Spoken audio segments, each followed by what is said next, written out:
I'm Amy Youngstrom, and this is the love of my life, John. John Youngstrom.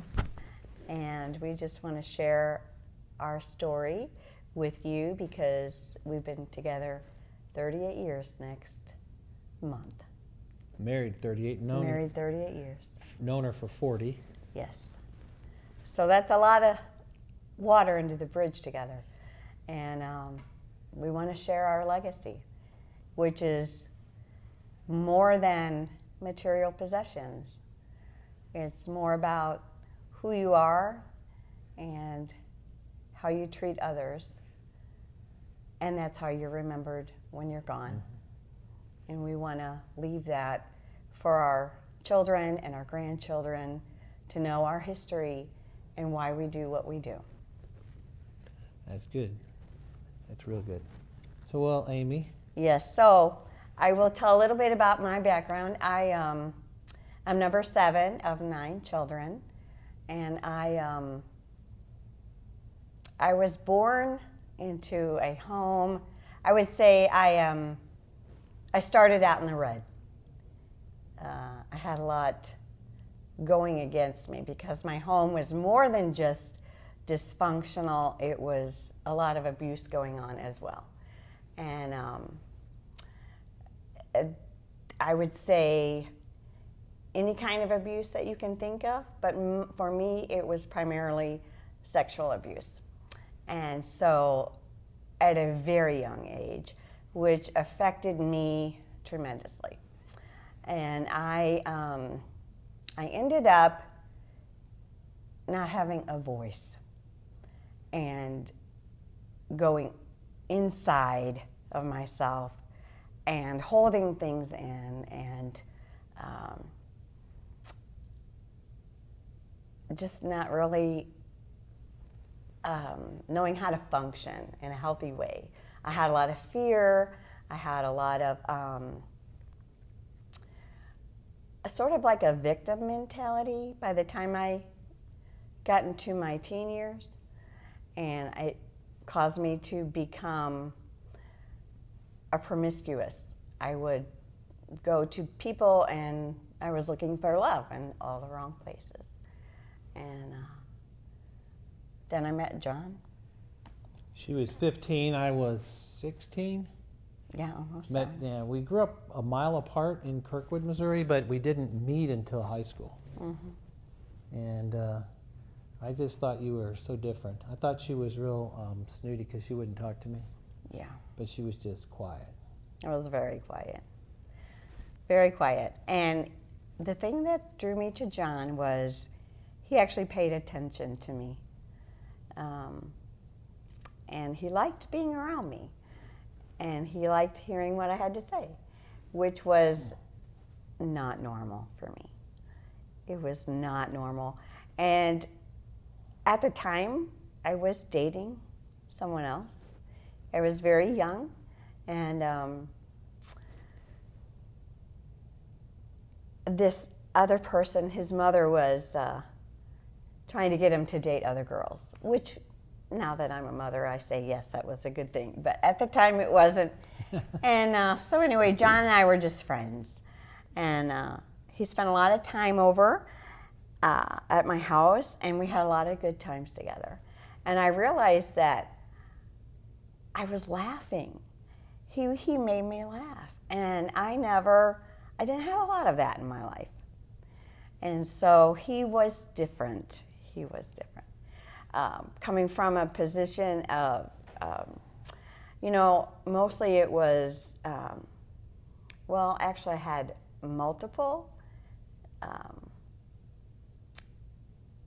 male people abuse me and use me. And it was various ages. And John wasn't like that. He actually asked me if he could kiss me. About, we had been hanging out for a while, so it was very nice. And I just knew that he was different and in a good way. So. And I'll say at this time, we weren't really going to church or doing anything which would look like Christianity at all. But I did like Amy, and she was different. I just liked being around her and hanging out. Didn't hurt that your mom had fried chicken at the house a lot, but Oh, yes, yeah, yes. but that's another story. That's another story. Our families were completely different. His family, when they met me, they gave me a hug. They welcomed me. They had me over to dinner a lot, and I loved that because my family didn't have dinners together, and we weren't a huggy family. And they enjoyed spending time together, and I just felt welcome there. And he liked coming to my house because my mother had a lot of junk food, and so he liked that. Yeah, but I liked her more. So anyway, so we went through high school. I graduated, and then you quit high school. Yes, I did.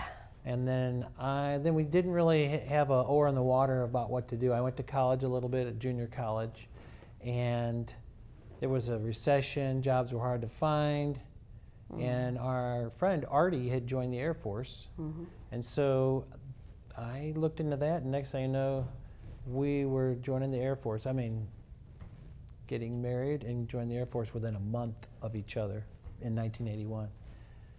And so my plan was to get a skill become a carpenter, electrician, and then go to Scott Air Force Base, which is 40 miles away, come out of the Air Force and go get a job.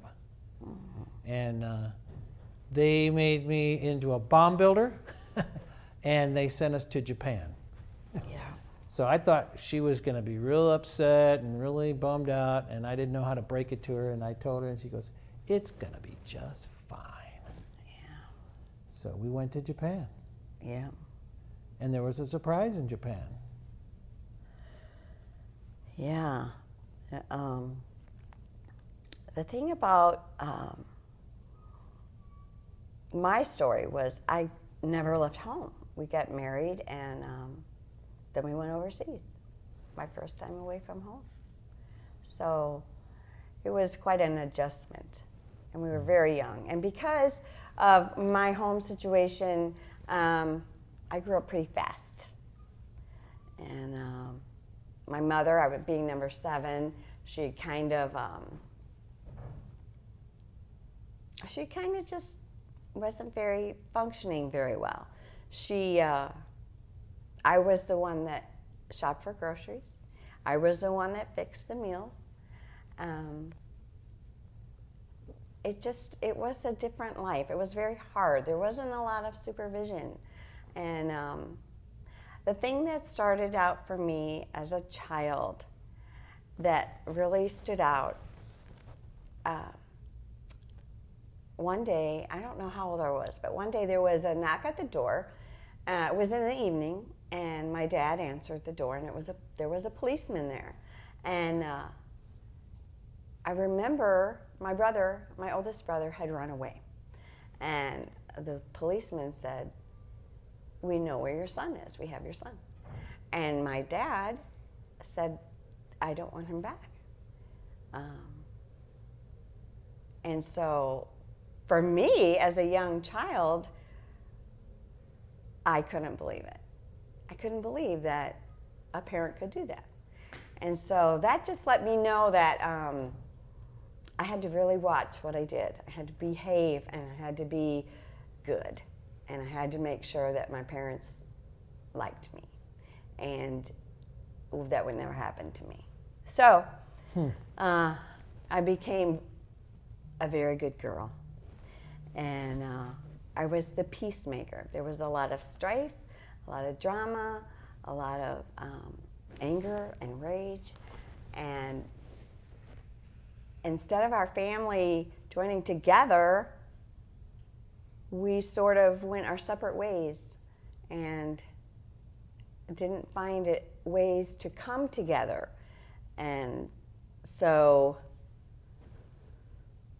for me, when I met John, he was actually like my prince. He came and took me out of that horrible situation. And so after we married, that actually put a lot of stress on him because he became everything to me. And instead of it drawing us together, it was pushing us apart.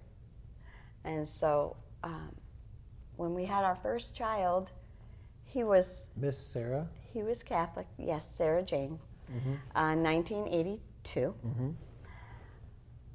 He was Catholic and wanted to have her baptized. They baptize babies, yeah.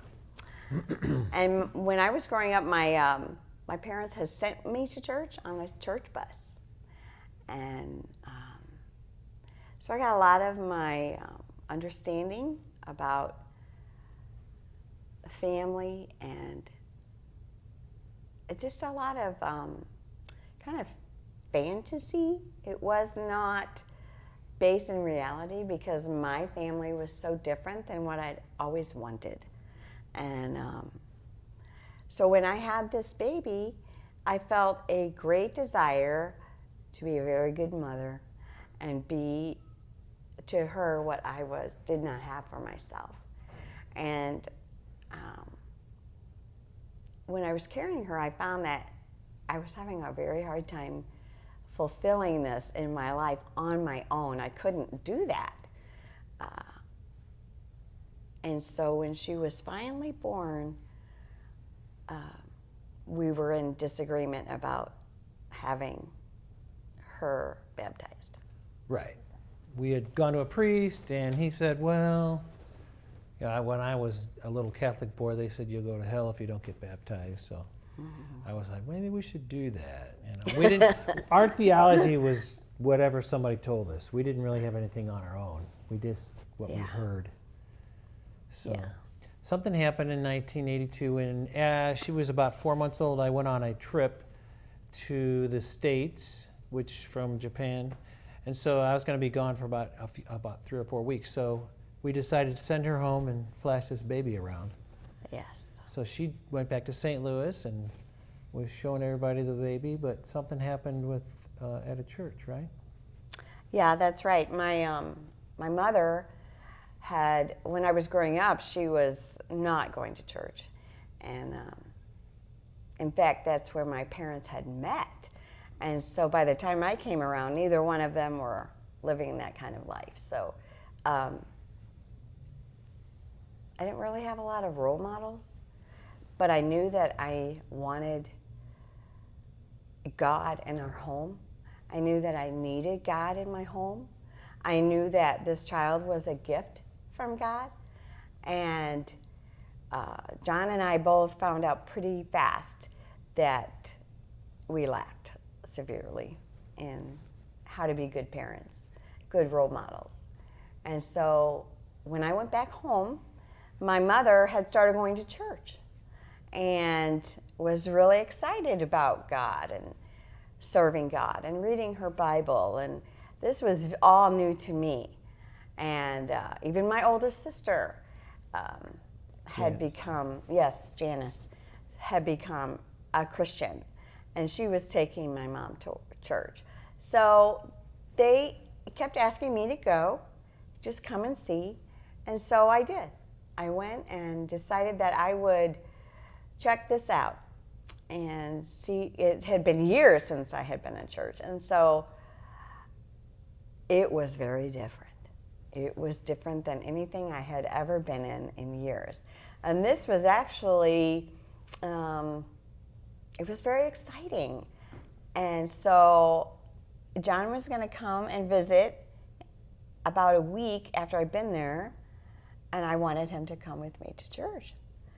And this was pretty fascinating for him because he was trying to get me to go to church with him at the Catholic church, and I could never get out of bed. I'd say, yes, I'm going to come with you. And then in the morning, I couldn't do it. So. Right. So I come in from Florida to St. Louis, and she's all excited about church because something had happened in the week before. What? Yes. Let's see. That was October 25th. My mother and my sister, we were in my mom's house, and we prayed. They prayed with me. And I had given my life back to God, and I was filled with the Holy Spirit. And I knew, a couple days later, I knew that it was real because I hadn't cussed. I hadn't cussed in 2 days ever since I'd prayed. And that was something that I could not change on my own. I had really tried. And so I knew that it was real, and I wanted John to come and experience this. And I did. He did. And nothing happened. I don't think anything happened. And then I went back to Florida. I mean, it was just another service. It was pretty holy roller. Yes. And being Catholic, that was a little different, but no one got hurt. And so I went back to Florida, and then the trip was up early, and I had opportunity to come back to St. Louis or go straight back to Japan. And she says, "Come back." So I flew. Actually, the plane left from St. Louis to Japan, so I had to go through St. Louis. And Yeah. darn it if I didn't have to just stay there for 3 or 4 days on the government's nickel. So we. Well, actually, I think what happened was I said, "Let's go," and you didn't feel well. And I said, "You have to come." And it was Halloween. Yeah, It was Halloween now night. it's Halloween, so, and I didn't really want to go to church. So, No. But so I manned up and I went to the service, and again it's pretty crazy, Yeah. holy roller. That was a morning service, and then this lady, we went for a drive, looking at the foliage changing in October, and she says, "Hey, let's go back to church tonight." And I'm like, twice in one day. Yeah. This is the girl that wouldn't go once a year. Now she's trying to get me. So I argued with her, and then I finally just said, "Okay, fine." So we went that night, and the pastor preached out of Mark the 5th chapter. Yeah. And when he read Mark the 5th chapter, 3 things happened. The Gadarene demoniac is delivered, the woman with the issue of blood is healed, and Jairus' daughter is raised from the dead. Mm-hmm. And in my mind, I was getting beat down over the years that Jesus had no more power. You know, you got to believe in this and that. And the exorcist had come out, the omen had come out, and God's going to lose all these battles and the devil and all this stuff. So I saw a different Jesus I'd never seen before. And I'm like, I like this Jesus. And the fact is also that I knew I had some things wrong in my heart that I couldn't get a handle on. And the guy just said, "Who wants their life right?" And I'm like, "I do." And he says, "Come on down." And I'm like, "Oh no." So in my mind it was a great battle. But I went on up and I prayed and I asked the Lord into my heart, which was kind of different. And I also got filled with the Holy Spirit, which was pretty different. Yeah. And then 2 days later, I was on a plane back to Japan. Yeah. And the preacher said, "Read your Bible every day, pray an hour every day, pray in the Spirit." And I'm like, yep. So I could take orders. And the Lord really started changing my life. Yeah. Because things just dropped off of my life that I had really been struggling with. Mm-hmm. And I started praying, and I thought I was listening in my heart. I thought I was hearing the voice of the Lord speak to me, and it sounded like my own thoughts, but I wasn't sure. And we visited this little church. I visited a little Spanish church. Now we're back in Japan, and this is a missionary from Puerto Rico in Japan. So here they are in Japan, and they speak Spanish. They don't even speak Japanese or English. So they had an interpreter, and this gal points to me. I come up, and she started praying over me. And this guy interpreting says that the Lord was speaking to me, and I thought it was my own thoughts. Wow. And she says, "That's me," or the Lord speaking. Mm-hmm. So the Lord took a hold of our life, and we had another baby in Okinawa, Leanne. Mm-hmm. Leanne. And then we moved to, and Leanne was born preemie. Yeah. And it was really spotty at first. They thought we were going to lose her. Yeah. And we just, I remember I went in the little bathroom in the those small bathrooms in the hospitals. She had just had a cesarean section. The baby wasn't doing good. She didn't know about it, and I went in to pray, and I was like, "Well, Lord, I'm I'm going to fast. I'll pray, and the Lord just said, stop. She's going to be fine. You don't have to do all that stuff.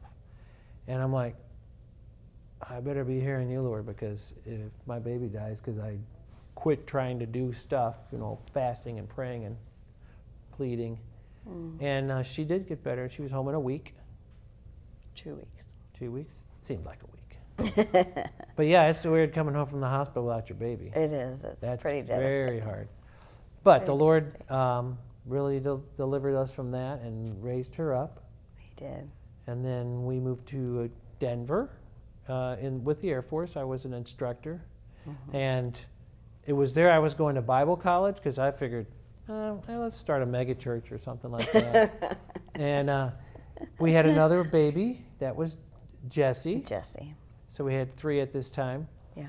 And I was going to Bible college, and I was in a Finding Your Ministry class because I didn't know if I was going to do evangelism or be a pastor, and I wasn't hearing anything. And the preacher, or the guy teaching the class said, if you're trying to force your way into the ministry, that it's not going to go well for you, your family, or the people you're ministering to. And I just really felt a release from that.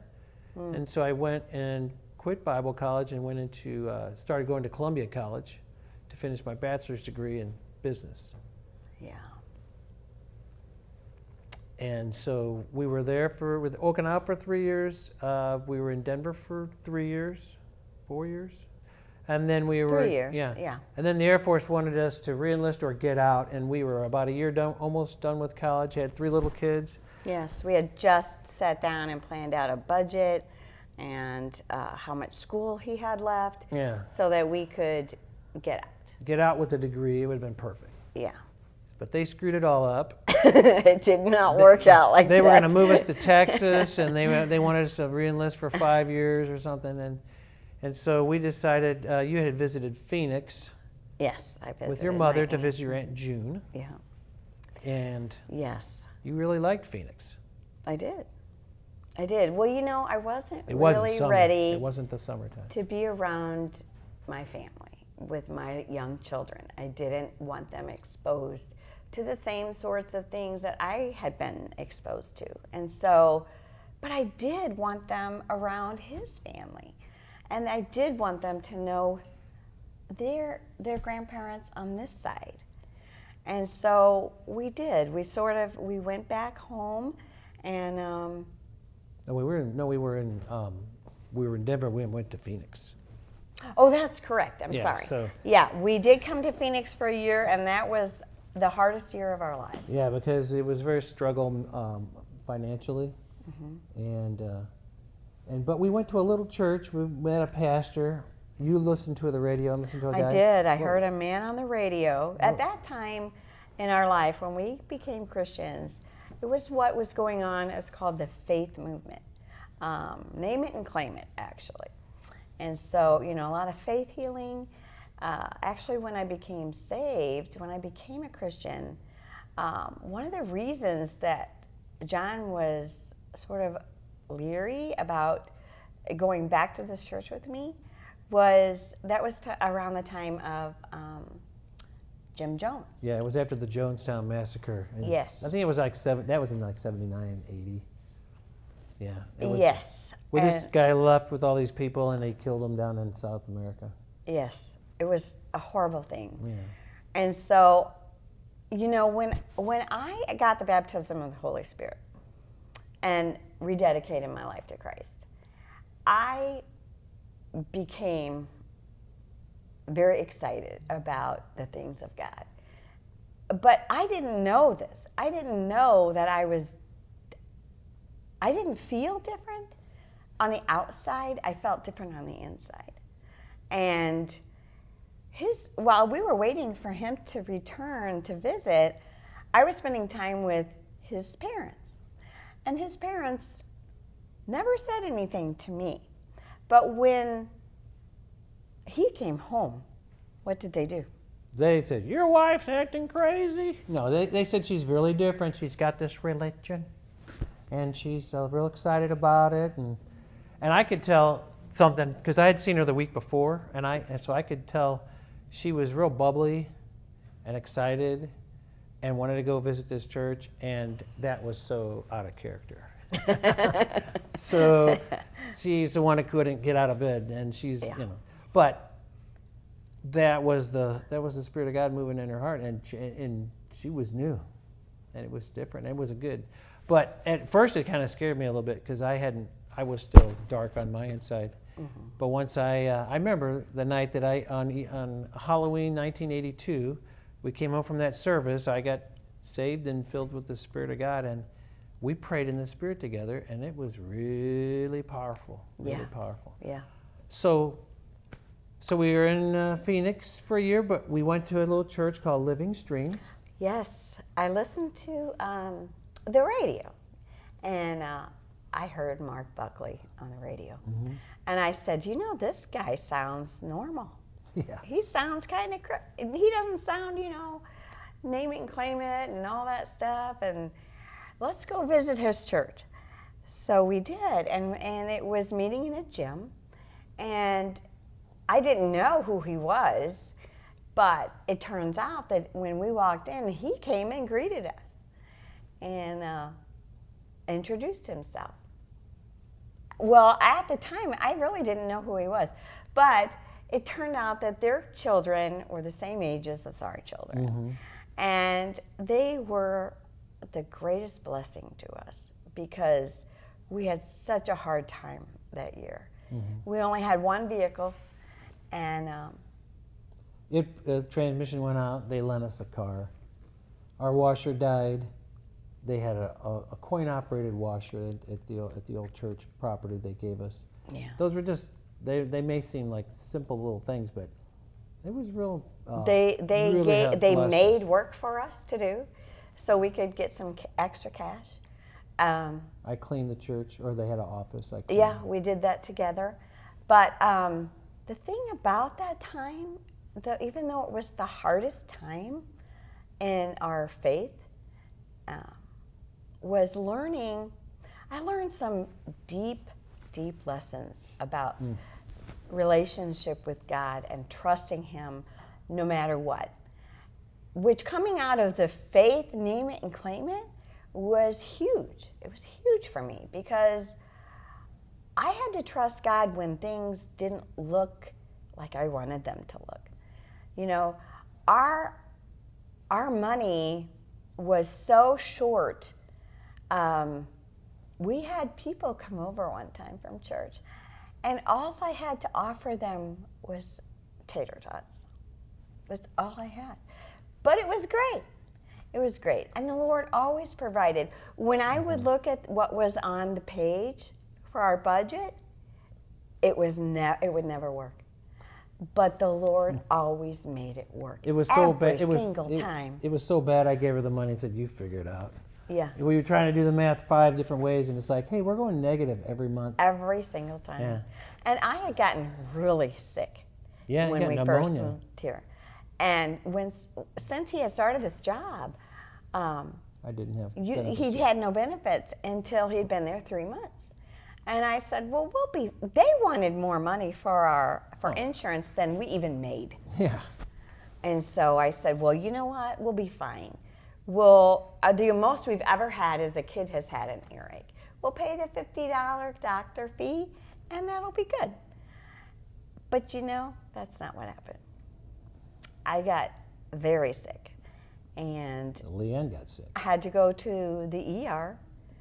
I couldn't really take care of my kids, but the thing, this seems like an odd thing to say, but my daughter Leanne got really sick also. Mm. And I know this sounds crazy, but because I couldn't take care of her, it was a blessing because she slept also, because she was kind of difficult. High maintenance. She was not a napper. And so, if I laid down with her, I'd fall asleep and she would get up and get into trouble. And so, but we did not have the money. I ended up having to go back to ER again and got pneumonia. I had pneumonia. And the medicine that they had originally given me was not helping. And I really felt like I was going to die. And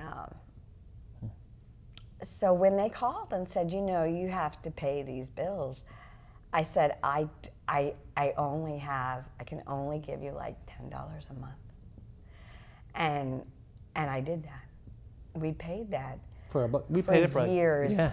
Years we paid that bill. And every time I wrote it, I just said, God, I thank you that you're helping us do this. And he did. We paid that. During this time, it was so tough. I said, hey, I'll just buy a couple lotto tickets and we'll fix our problems up. And one time I had these lottery tickets in my pocket, and I really felt the Lord asked me, he goes, so I got a question for you. I'm like, okay. He says, who do you want to bless you? You want the lottery to bless you, or do you want me to bless you? And I had read the Bible by that time, and I knew that the Lord had everything. And in my mind, I said, well, Lord, you have more than the lottery, so I'm going to choose you. You know? And he said, I just want to know. Yeah. And so he just kind of let me know that I had to rely on him. And things didn't turn around overnight, but they did turn around. And it's like now where we sit and we look down and we look back, it's amazing how the Lord has been so faithful to bless us with health and wealth and everything that we could need and things we didn't need but wanted. And he answers our prayers. Yeah. So after Phoenix, we were there for a year. We went back to, I was in the Air Force Reserve out at Luke, and then we went back to Missouri. I joined the Air National Guard and kept working for a company called Granger. Finished college. We bought a house. We did. With the help of a family. So I would say that through these different times where we were away from family, the Lord was really there for us in so many ways. He didn't make everything great and easy, but he showed up, and he was consistent, and he was faithful, and he taught us a lot about him and his character. And when we read the Bible, we can know that what he's saying is true, and we can trust him. And so we desire to raise our children that way, to know him, because we didn't have any of that in our life. His family, you know, his dad had a very hard life. His mother had a very hard life. But they decided that they were going to choose family. You know, his dad, his grandpa was an alcoholic. Well, my great-grandfather came here from Sweden. He had 4 kids, 5 kids, 3 boys and a girl. And then decided that he didn't like things, and he killed himself. Was going to kill them, but they were in town. And so the boys and 3 of the boys went to an orphanage, and the girl went with, Sybil went with grandma, her great-grandma. And those guys lost touch with each other, and then they caught up with each other in England in World War I. And the families got back together. But Harry, my grandfather, was World War I and World War II veteran, but an alcoholic. And so he passed away before I was born. My other grandfather, George Kimmel, he passed away before I was born, another alcoholic. And I think the big thing, and I've asked my mom and dad, Barbara and Cliff, about it, is because I'm thinking, you know, they're in the faith you hear about breaking family curses. You know, okay, if you got molestation, it passes down. Alcoholism passes down, and it does if you look at the statistics and the track record. But I know my mom and dad weren't of that kind of faith where they sit there and they'll take authority over things and pray these powerful prayers and break curses. And so I asked my dad, I said, what did you do? They were Methodist, and they wanted to change things, so they wanted to have more family in the church. And someone had told them, if you go to Catholic church, they'll help you with your kids. And so they converted to Catholicism, put the kids in Catholic school. And I remember going and hearing the nuns read the Bible, the Gospels, the book of, about Moses and different people. So they actually injected my mom and dad the kingdom of heaven into their family, because both of them had their families were messed up and they broke it. They didn't have any books or anybody telling them how to do it. They just gave it to God, and God did it. Yeah. He's pretty faithful even when you don't know what you're doing. He does his thing. Yes, and that's another thing I wanted to share was when I met John, he was very outgoing, very, very quick wit, and this was just so new to me. My family my dad drank, he smoked, my brothers were juvenile delinquents and runaways. No one graduated from high school except the sister right above me, who was Becky, and my brother Mark, that was also right above me. And we were just all a mess. And so when I met John, I was really connected because he didn't drink, he didn't do drugs, and he was funny, and he knew how to have a good time and enjoy himself without any of that. And so I was very drawn to that because I had in my heart made that decision that I wasn't going to do any of those things as well. And so,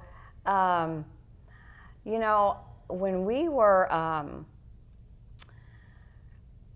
as we progressed in raising our children and growing in our faith, we really did do the best that we could. We didn't know a lot. We had a lot against us, but the Lord was faithful and He helped us.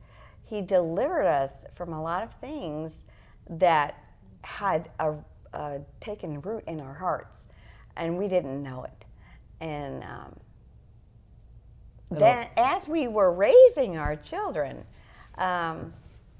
things started to bubble up inside of me that I was starting to struggle with personally. And this really caught me off guard because I thought that I was stronger than I really was. And I thought, hey, because at that time they would have these talk shows after school, and they would bring these people on that were a mess, and I'd say, you know what? I've had worse happen to me. Just snap out of it. Pull yourself up. Get on with your life. And I tried to do that myself. I really did. That's what my goal was to be strong, put my life behind me, my past, and do what I wanted to do and make my way. And I found that I couldn't do that without the Lord taking me back and uncovering a lot of that stuff. So, but I think what it looked like is we raised our children, got them off into college. I did. And then you crashed. I did. Not spiritually, but just mentally, you just, after 20 years of getting up and doing them and getting them going, you had never really dealt with all that stuff from your childhood. No. And so that I didn't. So that's about the next 15 years. Yeah. When we actually left Phoenix. In the 1980s. We went back to Missouri. We were involved with his family mostly, mine a little bit, at arm's length. And I never really told my children my history. I never told them.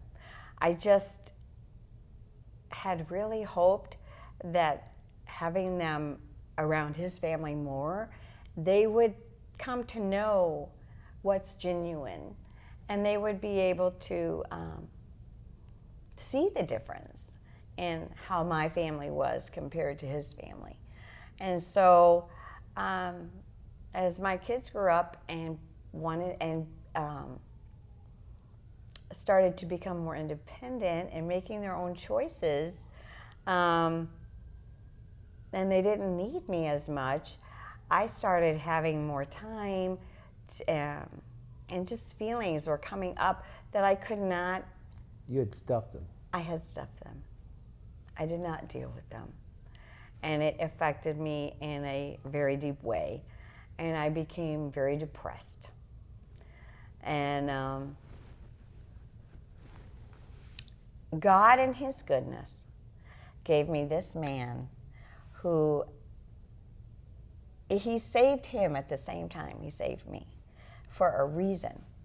And that was so he would have the heart that he needed to go through what I had to go through. Mm-hmm. We went through it together.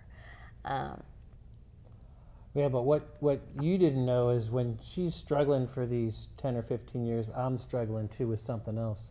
Because some of these demons of my past came back into my life, and I didn't push them out like I should. So I'm silently struggling, and I'm knowing if I don't get a hold of this, it's gonna ruin things.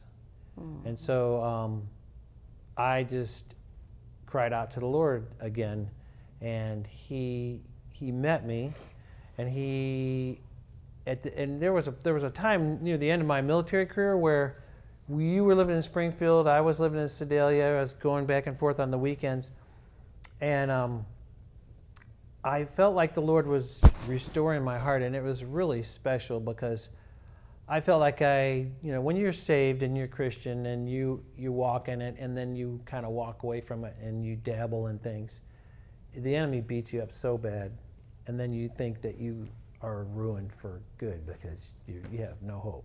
Mm-hmm. But the Lord still has faith in us and still wants to buy us back, even if it's a couple times he has to do it. Mm-hmm. And he restored my heart so special. I was basically just going to sit in the back end of the church and just be glad I wasn't going to hell. And the Lord's like, we're not going to do that. We're gonna walk together, and you're going to be where I want you to be. And he brought us to Phoenix again. Mm-hmm. I didn't want to come back to Phoenix because it had been so hard the first time. Yeah. I literally, we came to Phoenix in 2013, and we got in the airport and rented a car and zinged up towards the Grand Canyon. And I'm like, good. I don't want to be anywhere near Phoenix. I hate that place because it was such a struggle. And our child Lee was living in Arizona with her husband at Fort Huachuca. Yeah. We visited them, and then we decided to come back in 2014. And this time we stayed in Phoenix, and something was happening because it was like I don't hate Phoenix anymore, and it's beautiful. And we were going to go visit the Buckleys, which we had kept in touch with. And I literally, we were in their parking lot of their driveway getting ready to go visit them before we flew back to Missouri. Now get this, I was retiring from the Air Force after 33 years. We had just built a house in Springfield, Missouri. Mm-hmm. We were going to retire there 3 miles away from our daughter Sarah and her kids. And we go see the Buckleys, and we're talking. Christina and Mark and us. And they go, what do you do? And I told them what I did in the Air Force. I was in charge of a support group, a mission support flight. And, we need somebody like that at our church to kind of just be in charge of everything that's not the preaching stuff. And I'm thinking to myself, I'd love to do that, but I don't think Amy wants to move back to Phoenix. And he goes, well, you should think about it. And while we were doing that, we went out afterwards, and what did you say? I said we're going to have to pray about that. So we prayed. Yeah. And basically that was in April or March. That's by Labor Day, we were moving to Phoenix. Yeah. And I don't know that our children understand that or our family understood that, because it felt like probably to Sarah and Andrew that we were abandoning Springfield. But we just really felt like the Lord was moving us to Phoenix like a mission. Mm-hmm. Even though it's the U.S. and it's got all the creature comforts of the U.S. But for us, it's like a mission here. Yeah. And we wouldn't be here if it wasn't for the Lord. And the Lord has been really, really good in the last couple of years, especially bringing you out of a real... Mm-hmm. Your mother passed away, your father passed away. Yeah. And you're in probably the best place right now than you've been ever. What do you think? I would have to say yes, because it's a new place. I've never been in before. I was, as we decided that we wanted to do this after my father died, I realized that as a young girl, I didn't necessarily say, God, give me a good family. Give me a family that loves one another. But I realized that through the Youngstrom family, he had answered the cry of my heart, because they're not perfect by any means, but they sure do love each other, and they sure do enjoy being with each other, and they know how to laugh and have a good time and care for each other. And care for one another in a healthy way. And I had never had that before. And it really wasn't until right this year that I realized that he had done that. And you know, sometimes the Lord speaks to your heart about things, because it was really hard for Amy during those years. And there were some years there where I was like, Lord, how long is this going to go on? And I don't know, I don't know what to do. And the Lord's like, he's like, well, almost like the Lord, he didn't say it like this, but the thought is like, when you were young and you were trapped and you were crying out in your heart, the Lord heard you. And I was given to you, and then you were given to me. And that was his plan. It was, and Yeah. I truly believe that. And it was And really neat. as I've tried to think about my history and my timeline, it was not every single moment of my life was horrible. There were good times, but they were few and far between. When I look back as a whole, it was pretty bad. And You mean before? before, you got married? Before you got married? before, because, but I was so in such denial about it, and in, I don't know, just trying so hard to be happy in a situation that was not happy. I realized that God was with me in all those horrible moments. And for years when I was raising my kids, the few times that I did look back, I would have a lot of hurt and a lot of anger. But since then, I have allowed God in greater ways, and he has truly healed my heart. Because now, which even to me amazes me, because I wasn't able to look back at my life before and say God in it. It was always a big question mark, like, what was that about?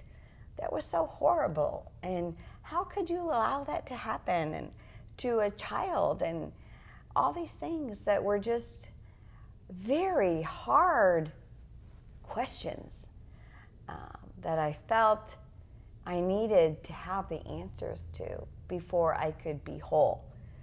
And God just showed me and has brought me to a point where I can accept that horrible situation,